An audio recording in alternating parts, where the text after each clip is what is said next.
Hello हे हाय। अभी हम लोग नेक्स्ट चैप्टर करने वाले हैं जो कि है हमारा T1 T2 relaxation and image vying. And relaxation means recovery of protons back towards equilibrium. Relaxation क्या मतलब होता है ये अभी हम लोग समझने वाले हैं। रिलैक्सेशन का मतलब होता है recovery of protons back towards equilibrium after being disturbed by RF excitation. जो कि रिलैक्सेशन रिकवरी ऑफ प्रोटॉन्स होती है दोबारा से फ्रॉम द टुवर्ड्स इक्विलिब्रियम की तरफ after being disturbed by RF excitation, जो रेडियो फ्रिक्वेंसी एक्साइटेशन होता है। Relaxation times of protons such as T1 and T2 and number of protons in tissues proton density are the main determinant of the contrast in हमारे image.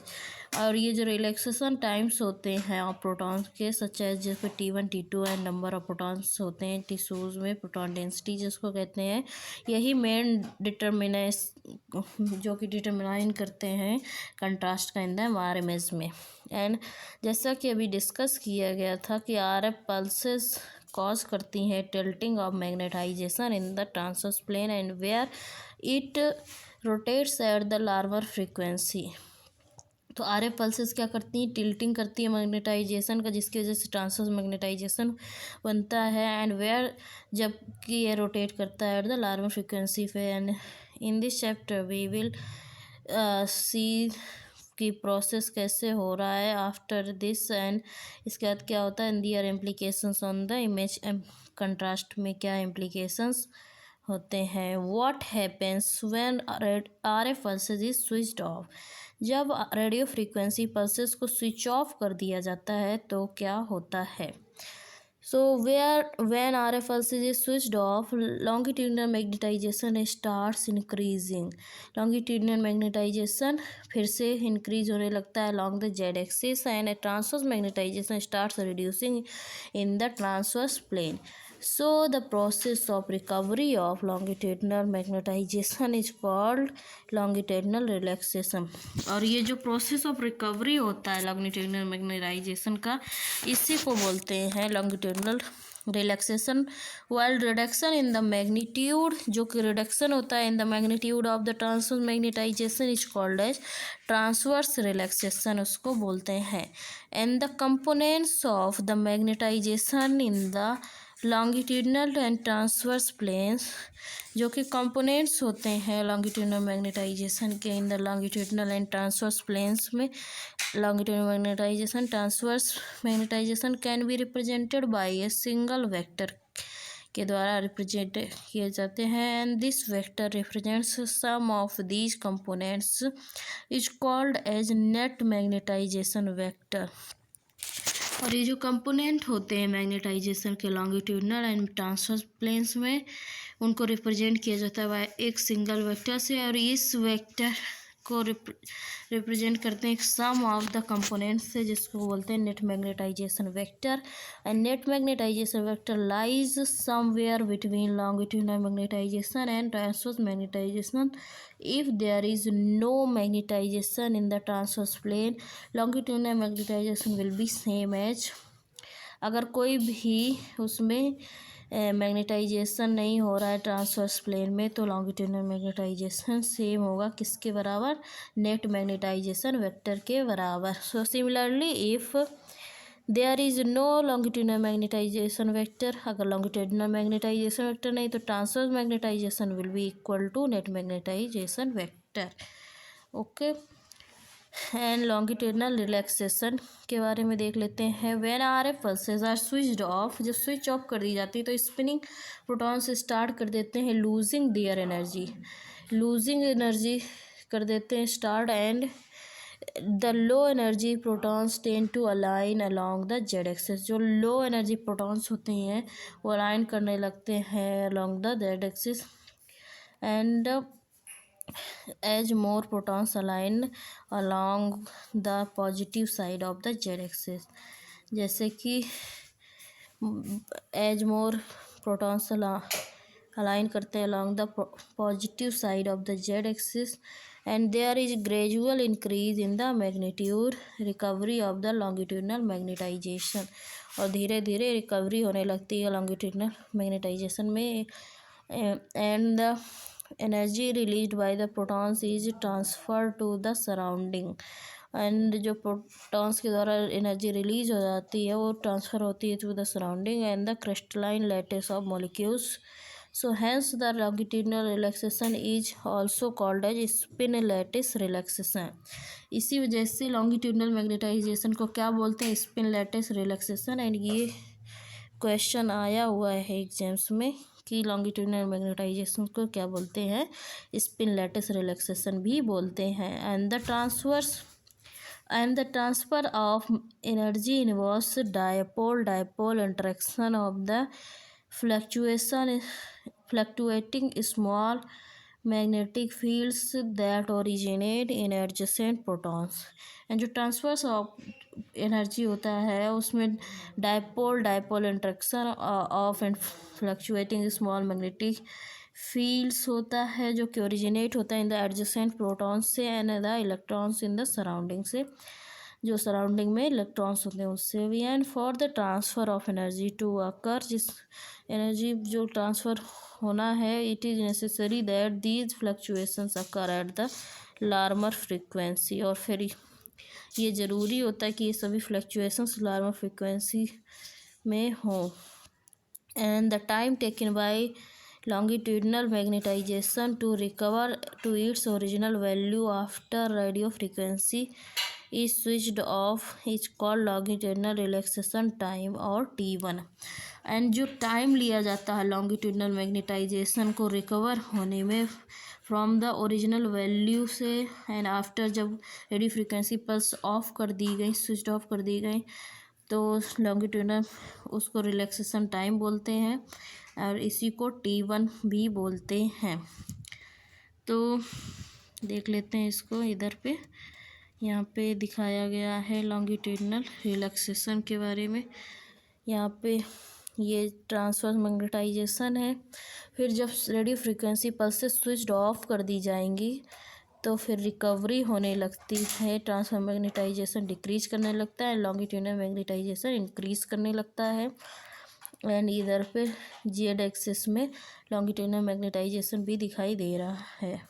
And फिर properly जब recovery हो जाती है, complete longitudinal magnetisation recovered, तो इस time को, जितना टाइम में लॉन्गिट्यूडनल मैग्नेटाइजेशन रिकवर हुआ है, इसी टाइम को बोलते हैं, क्या बोलते हैं, T1 relaxation time, T1 recovery time, T1 बोलते हैं। एंड इसी को लॉन्गिट्यूडनल मैग्नेटाइजेशन को स्पिन लैटिस रिलैक्सेशन भी बोलते हैं। लॉन्गिट्यूडनल रिलैक्सेशन को क्या बोलते हैं, spin lattice relaxation. And transverse relaxation के बारे में देख लेते हैं। So the transverse magnetization represents composition of magnetic forces of protons precessing at similar frequency.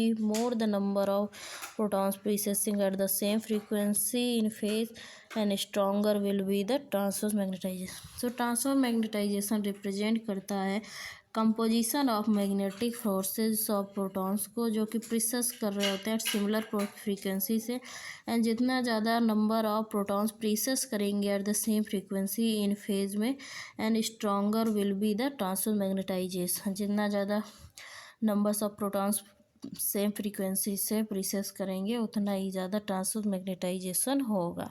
So these protons are constantly exposed to static और slowly fluctuating local magnetic field से।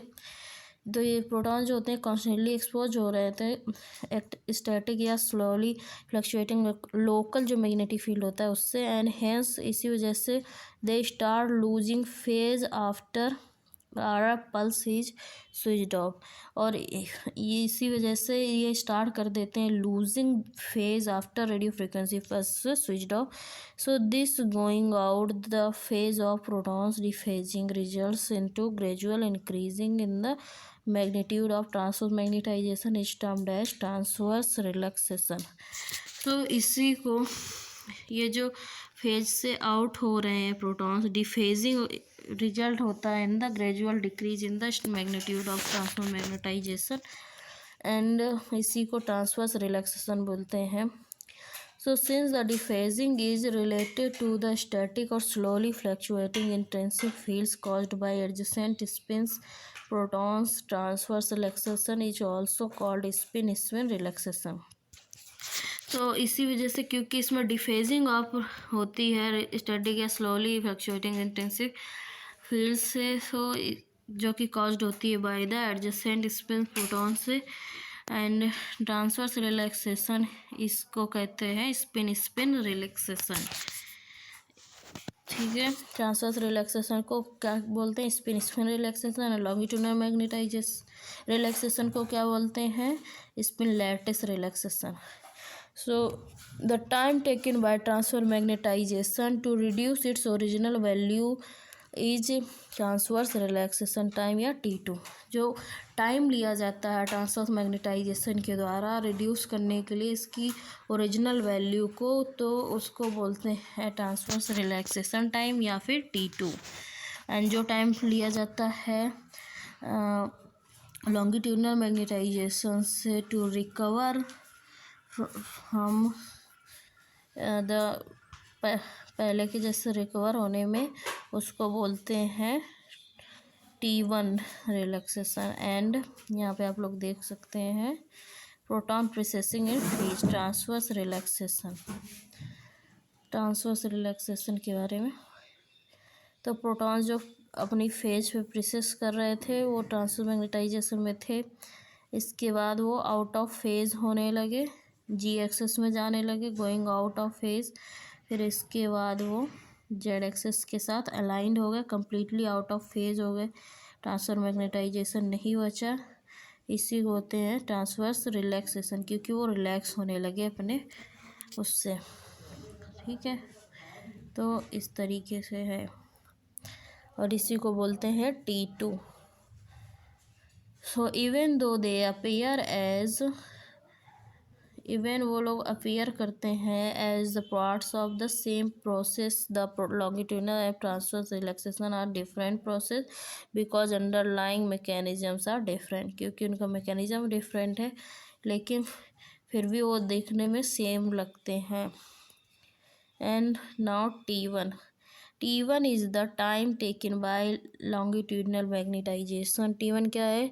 Time जो कि लॉन्गिट्यूडनल मैग्नेटाइजेशन लेता है to recover after RF pulse is switched off के बाद। This is not an exact time but it is an constant, एक ये कांस्टेंट होता है। And T1 is the time when, T1 एक टाइम होता है जबकि longitudinal magnetization reaches back to 63% of its original value.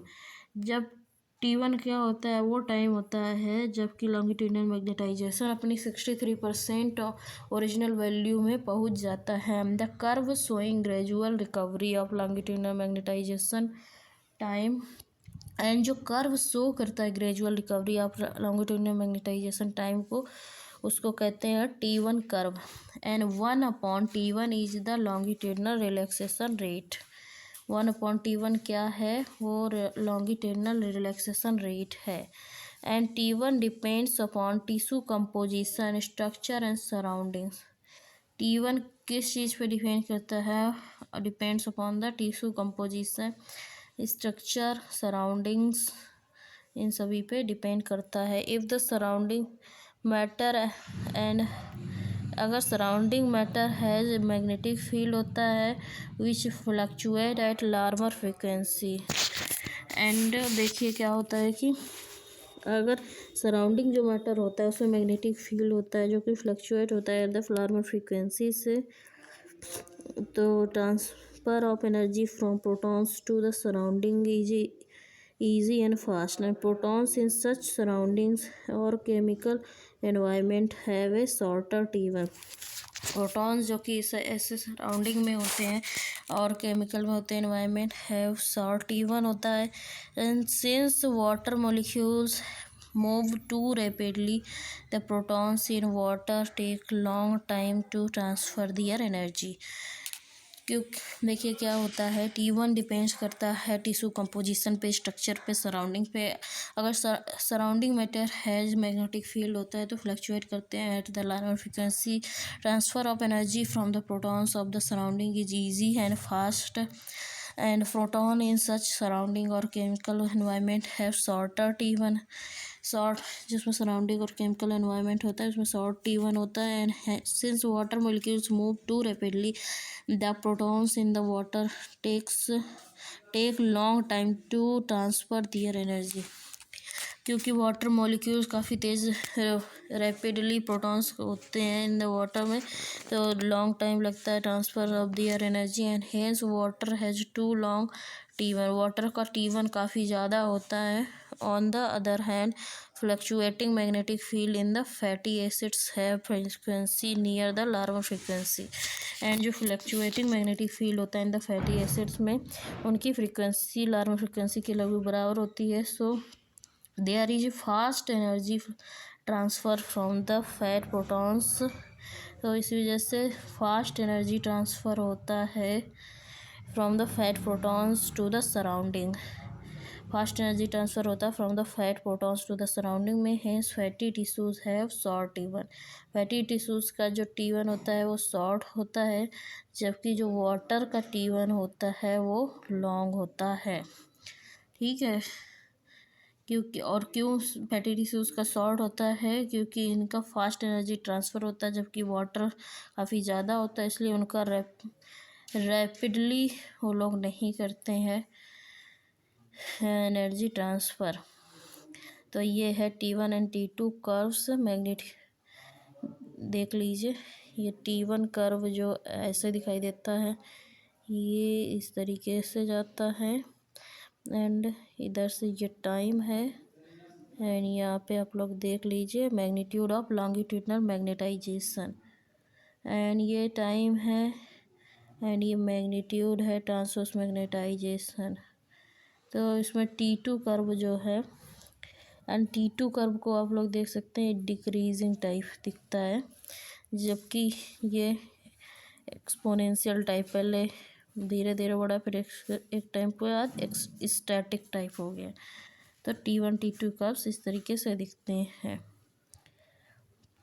So T1 increases with the strength of external magnetic field. जो T1 होता है वो इंक्रीज करता है with the strength of external magnetic field, and T1 at 3 tesla is longer than the T1 of the same tissues at 1.5 tesla. देखिए T1 जो होता है इंक्रीज करता है with the strength of the external magnetic field के साथ, जो and T1 जो 3 टेस्ला पे होता है longer than the T1 of the 1.5 Tesla.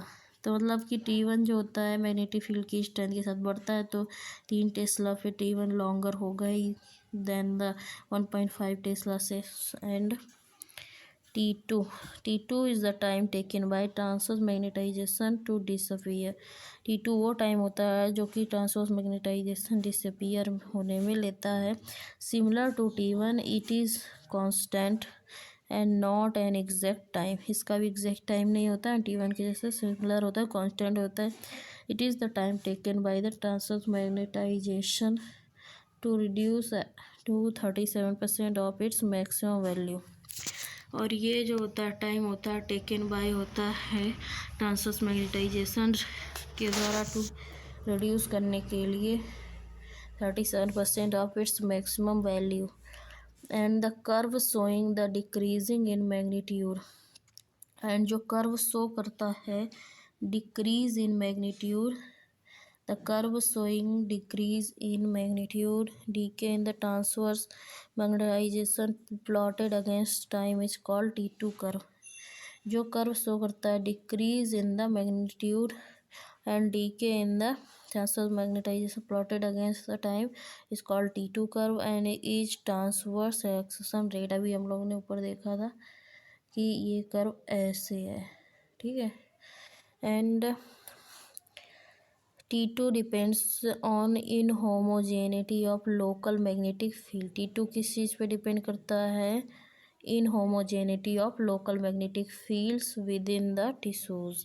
Inhomogeneities of local magnetic field within the tissues, and as water molecules move very fast, जैसे जैसे water molecules move करते हैं very fast in and their magnetic field fluctuate fast, वैसे ही उनके magnetic field भी fluctuate होते हैं fast, and these fluctuating magnetic field cancel each other, एक दूसरे को कैंसिल करते हैं. So there are no big differences in magnetic field strength inside such a tissue.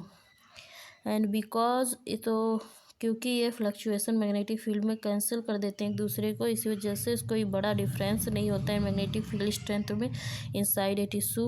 And because inside such a tissue and because of lack of much homogeneity in homogeneity, क्योंकि उसमें lack होती है in homogeneity की जेनेटी, protons stay in phase for long time resulting into long tissue for water. तो क्योंकि lack of much in homogeneity protons होती है जो कि स्टे करती है in the phase for long time के लिए, और ये रिजल्ट करती है long tissue for water. Water के लिए टिश्यू कैसा होता है, लॉन्ग होता है. इफ़ लिक्विड्स इज इम्प्योर और टिश्यू हैज़ लार्जर मोलिक्यूल्स, अगर लिक्विड्स इम्प्योर हैं या फिर टिश्यू में larger tissue has larger molecules, the molecules move at slower rate, तो फिर मोलिक्यूल्स स्लो रेट पे मूव करेंगे. And this maintains an inhomogeneity of intrinsic magnetic field, और ये मेंटेन करता है इनहोमोजेनिटी of the intrinsic magnetic field within the tissue. As a result of protons go out of phase very fast, और इसका result होता है protons जाते हैं out of phase very fast, out of phase हो जाते हैं. हेंस इम्प्योर लिक्विड्स और tissues with larger molecules have short tissue, और जो इम्प्योर लिक्विड्स होते हैं या फिर टिश्यूज में लार्जर मोलिक्यूल्स होते हैं उनका जो टिश्यू होता है शॉर्ट होता है. सो फैट है जे शॉर्ट टिश्यू, तो फैट का क्या होता है, टिश्यू शॉर्ट होता है. And now T2 star, in addition to the magnetic field inhomogeneity intrinsic to the tissues causing spin relaxation, inhomogeneity of the external magnetic field B naught also causes decay of the transverse magnetization. तो magnetic field इनहोमोजेनिटी intrinsic होती है to the tissues, जो कि cause करती है spin relaxation. Inhomogeneity of the external magnetic field, जिसको B not से denote करते हैं, आल्सो कॉज करती है decay of the transverse magnetization. तो decay of the transverse magnetization caused by the combination of कौन से combination of spin relaxation and inhomogeneity of external magnetic field is called T2 star relaxation. तो जो ये combination of spin relaxation inhomogeneity of external magnetic field होता है, इसको T2 star relaxation बोलते हैं. Dephasing effects of external magnetic field inhomogeneity are eliminated by 180 degree RF pulses, और ये डिफेजिंग इफेक्ट जो होते हैं एक्सटर्नल मैग्नेटिक फील्ड के जो इनहोमोजेनिटी से आते हैं और एलिमिनेट किए जाते हैं by the 180 degree RF pulses and used in spin echo sequence, and hence there is true T2 relaxation in spin echo, और इसी वजह से true T2 relaxation होते हैं in the spin echo sequence. So the T2 relaxation is seen in gradient echo sequence as there is no 180 degree RF pulse in gradient echo sequence. क्योंकि T2 relaxation जो होता है वो gradient echo sequence में होता है, as there is no 180 degree RF pulse in gradient echo sequence. So T2 star is shorter than T2, तो T2 star shorter होता है then the T2, and their relationship can be expressed as follow. So 1/T2 star is equal to 1/T2 plus gyromagnetic ratio delta B in homogeneity. So where gamma is the gyromagnetic ratio and delta B in homogeneity, magnetic field in homogeneity, and TR and TE. So a typical spin echo sequence consists of 90-degree pulse followed by 180-degree pulse। एक जो typical spin echo sequence होता है जो कि consist करता है 90-degree pulse को followed होता है by the 180-degree pulse। After 180-degree pulse the signal echo is received। और after 180-degree pulse जो signal echo होता है वो receive किया जाता है। TR time to repeat is the time interval between start of one RF pulse and start of next RF pulse। जो time to repeat होता है time interval between start of the one RF pulse and start of the next RF pulse होता है। तो for a spin echo sequence time interval between beginnings of the 90-degree pulses is the TR। जो spin echo sequence का time interval होता है between beginning of 90 degrees pulses उसका बोलते हैं time of relaxation and T time to echo is the time interval between start of the RF pulse and reception of the signal echo. देखिए ये typical जब spin echo sequence consist करता है 90-degree pulse followed by 180-degree pulse. After 180-degree pulse the signal is received. So TR time to repeat is the time interval between the start of one RF pulse and start of the next RF pulse। So for a spin echo sequence time interval between beginning of 90 degrees pulses is TR and TE जो होता है time interval between start of RF pulse and reception of the signal echo. So short TR and short TE gives T1 weighted images. अगर short TR and short TE है तो T1 weighted images होंगे। Long TR and long TE है time to echo तो उसमें T2 weighted images होंगे। Long TR and long TE T2 weighted images and long TR and short TE will give proton density images। short TR and short TE T1 weighted images। long TR and long TE T2 weighted images। long TR and short TE time to echo तो proton density weighted images and TR is always higher than TE। TR जो है वो हमेशा high होता है then the TE से। एंड typical जो वो होता है long and short TR and TE। TR जो होता है ऑलवेज हायर होता है then the time to echo and typical long and short TR and TE values are shown in the table. तो देखिए ये 3 पॉइंट्स काफ़ी इम्पोर्टेंट हैं। ये इस पे क्वेश्चंस आए हुए हैं एग्जाम्स में। एम्स जम्मू में आए थे और भी कई जगह आ रखे हैं तो ये इम्पोर्टेंट है। अगर दोनों चीज़ें short TR and short TE है तो T1 वेटेड इमेज होगी। Long TR and long TE तो T2 वेटेड इमेजेस होंगी। Long TR and short TE है तो प्रोटॉन डेंसिटी वेटेड इमेजेस होंगी। एंड TR जो होता है हमेशा हाई होता है then the TE time to echo से। And long typical long and short TR and TE values और नीचे दी गई हैं जो कि अभी हम लोग देख लेते हैं। Typical TR and TE values in the milliseconds. Short TR जो होता है spin echo 300 to 800 and gradient echo sequence में लेस देन 50 होता है। Long TR more than 2000 and more than 100 gradient echo sequence में। एंड शॉर्ट TE जो होता है 10 to 50 में 10 to 25 एंड स्पिन इको में एंड ग्रेडियंट इको में 1 to 5। So long TE more than 60 spin echo sequence में and more than 10 gradient echo sequence में होता है। तो यहाँ पे आप लोग देख सकते हैं दिया गया है इसमें क्या दिया गया है पूरा सिग्नलिंग का प्रोसेस दिया गया है जो कि है इस तरीके से। तो इसमें 90 डिग्रीज जो दिया गया है RF pulse and 180 degree 180 degree RF pulse, FID free induction decay, AC spin echo and TE time to echo and TR time to repeat।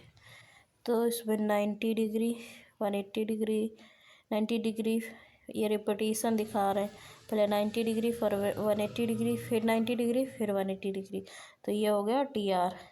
ये क्या है, रिपीटिशन यहाँ पे है ना, तो इसमें रिपीटिशन है ना, तो इस वजह से इसको TR है ना।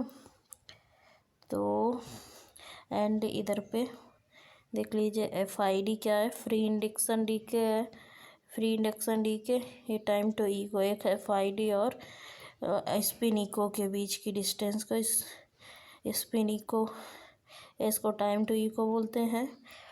और इसके बाद फिर से FID फिर से स्पिन इको, तो ये रिपीटिशन दिखा रहा है, इसी को टाइम टू रिपीटिशन बोलते हैं। एक FID फ्री इंडक्शन डीके और स्पिन इको के बीच की जो होता है उसको टाइम टू इको बोलते हैं। एंड ये TR जो है एक 90 डिग्री से फिर से 90 डिग्री आने तक का, FID से फिर से FID आने तक का बोलते हैं टाइम टू रिपीट। ठीक है, चलो ठीक है। And now T1, what is the T1 के बारे में देख लेते हैं। So T1 is the time of inversion. T1 time of inversion होता है, it is the time between inverting 180 degree pulse and 90 degree pulses in the inversion recovery sequences. T1 time of inversion होता है, ये T1 नहीं लिखा, TI लिखा है, okay sorry. So TI time of inversion होता है, ये time between the inverting 180 degree होता है pulse and 90 degree pulses inversion recovery sequences, and TI determine करता है image contrast in the IR sequences. Image contrast inversion recovery sequences में TI contrast को determine करता है। ठीक है, so T1 weighted images, T1 weighted images क्या होती हैं, the magnitude of longitudinal magnetization indirectly determine करता है strength of MR signal, tilting of stronger longitudinal magnetisation bye 90 degree RF pulse will result into greater magnitude of the transverse magnetization, stronger MR signals। तो क्या होता है कि magnitude जो होता है लॉन्गिट्यूडनल मैग्नेटाइजेशन का, वो इनडायरेक्टली डिटरमाइन करता है स्ट्रेंथ ऑफ MR सिग्नल को, एंड टिल्टिंग ऑफ जो स्ट्रॉन्गर लॉन्गिट्यूडनल मैग्नेटाइजेशन होती है बाय 90 डिग्री RF पल्स, वो रिजल्ट करती है into greater magnitude of transverse magnetization, stronger MR signal देते हैं। The tissues with short T1 regain करते हैं their maximum longitudinal magnetization in short time after RF pulse is switched off. तो जो tissues में शॉर्ट T1 होता है वो रिगेन करते हैं their maximum longitudinal magnetization in short time after RF pulse is switched off, and when the next RF pulse is send, फिर नेक्स्ट RF पल्स जब सेंड करेंगे तो transverse magnetization will be stronger and resultant signal will also be stronger. So therefore material with short T1 have bright signals on T1 weighted images। तो वो material जिसमें कि short T1 है तो उनकी ब्राइट सिग्नल्स आएंगी on the T1 weighted images में। And how does one makes images T1 weighted, T1 weighted images कैसे बनती हैं, it is done by keeping the TR short. T1 weighted में TR शॉर्ट रहेगा, and if TR is long the tissues with long T1 will also regain maximum longitudinal magnetization. अगर TR long रहेगा तो tissues जो होते हैं with long T1 वो भी रिगेन करेंगे maximum longitudinal magnetization, giving stronger signals with the next RF pulse, and this will result, ये रिजल्ट करेगा in no significant disturbance between signals intensity of the tissues with different T1. तो क्या होता है अगर टी आर लॉन्ग है the tissues with long T1 will also regain maximum longitudinal magnetization giving stronger signals with the next ripples and ये result करेगा into the no signals significant difference between the signals intensity of tissues with different T1. So with short TR only the tissues with the short T1 will show high signal intensity. जिसका short T R होगा वो show करेंगे short T1 will show high signal intensity on T1 weighted images differences in signal intensity of tissues are due to their different T1 क्योंकि different tissues का T1 different होता है इसी वजह से उनकी इंटेंसिटी भी डिफरेंट होती है इसी वजह से उनकी इमेज भी कंट्रास्ट डिफरेंट आता है एंड T2 वेटेड इमेजेस क्या होती हैं immediately after its formation transmagnetization has greatest magnitude and produces the strongest signals ट्रांसफॉर्मेग्नेटाइजेशन जो ग्रेटेस्ट मैग्नीट्यूड होता है प्रोड्यूस करता है strongest signal there after it starts decreasing the magnitude because of dephasing gradually reducing the intensity of received signals फिर intensity जो होती है received signal की कम होने लगती है due to dephasing and different tissues depending on their T2 different tissues जो कि T2 पर डिपेंड करते हैं have variable time for which transverse magnetization will remain strong enough to include useful signals in the receiver coil and different tissues जो कि depend करते हैं on their T2 में have variable time for which transverse magnetization will remain करेंगे strong enough to induce करने के लिए useful signals in the receiver coil so tissues और material with longer T2 tissue या मटेरियल जिसमें कि T2 लॉन्गर है such as water will retain their signal for longer time जिस मटेरियल जिसमें लॉन्ग T2 है वाटर में सिग्नल्स लॉन्ग टाइम के रहेंगे and tissues with short T2 will lose their signals earlier after RF pulse is turned off जैसे कि fat and how does one make T2 weighted images कोई T2 weighted images कैसे बनाता है T2 weighted images by keeping the TE longer इसमें TE longer होता है time T को at short TE tissues with long as well as short T2 have strong signals तो ऐसे देख सकते हैं आप लोग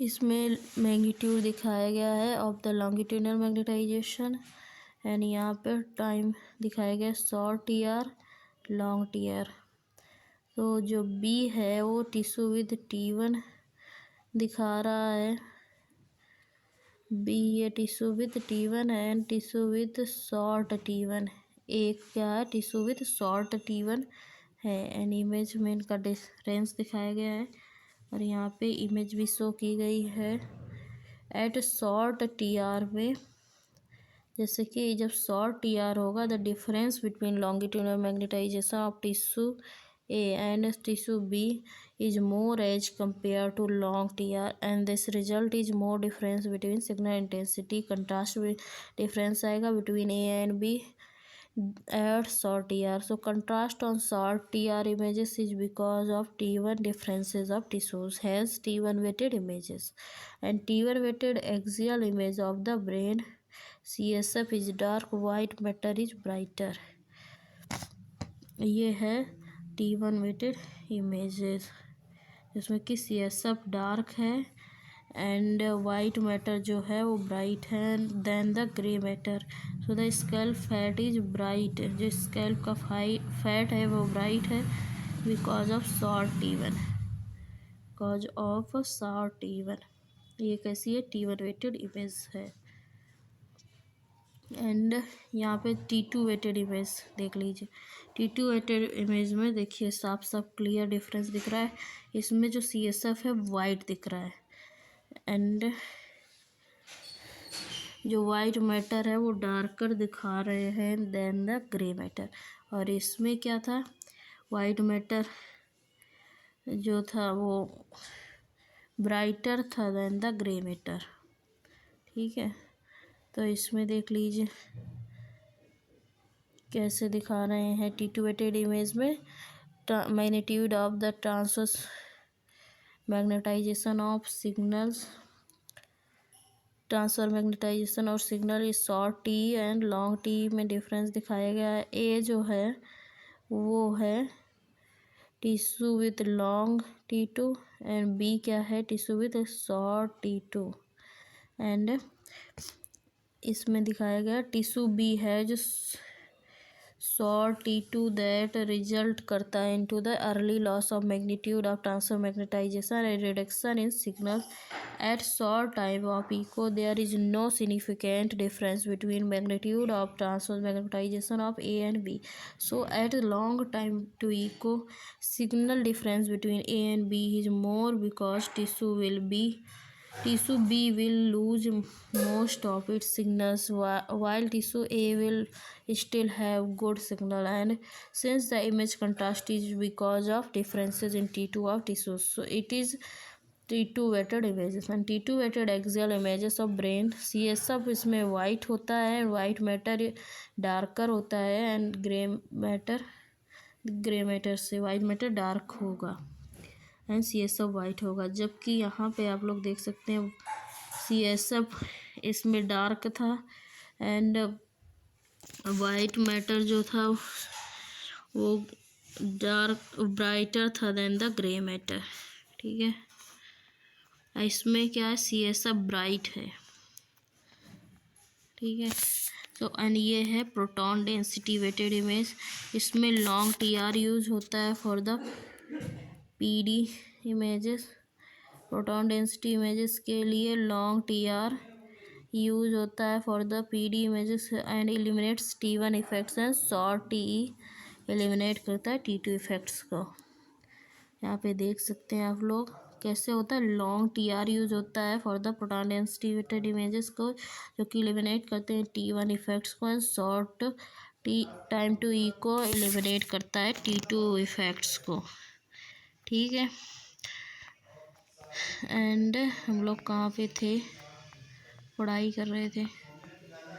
सो therefore on the images acquired at short echo time, तो जो इमेजेस होती हैं एक्वायर्ड की जाती हैं at the short echo time, there will not be significant signal intensity difference between tissues with short and long T2।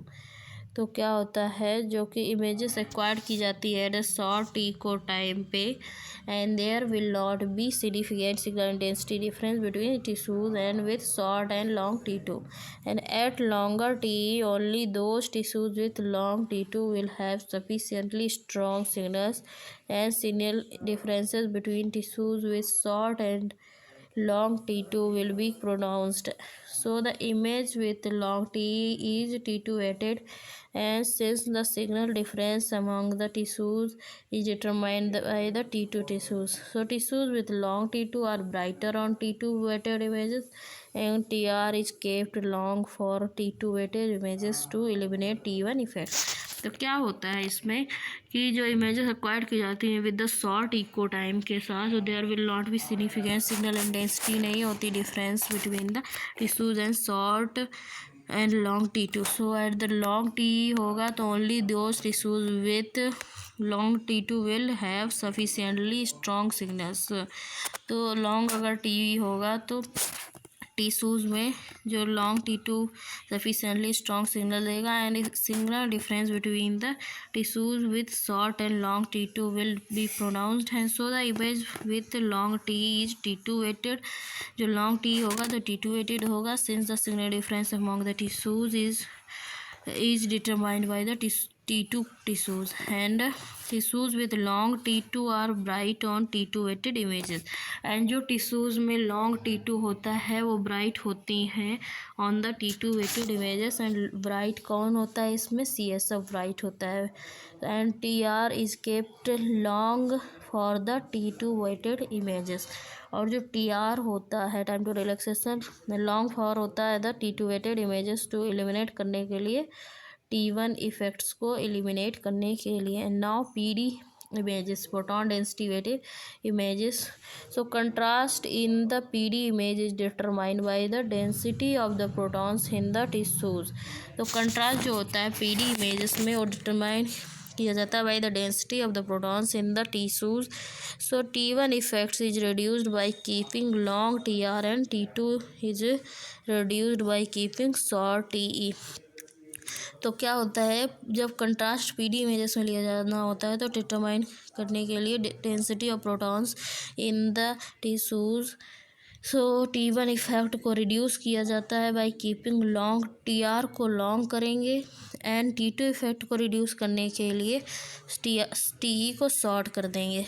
तो इसमें long TR and short TE रखेंगे.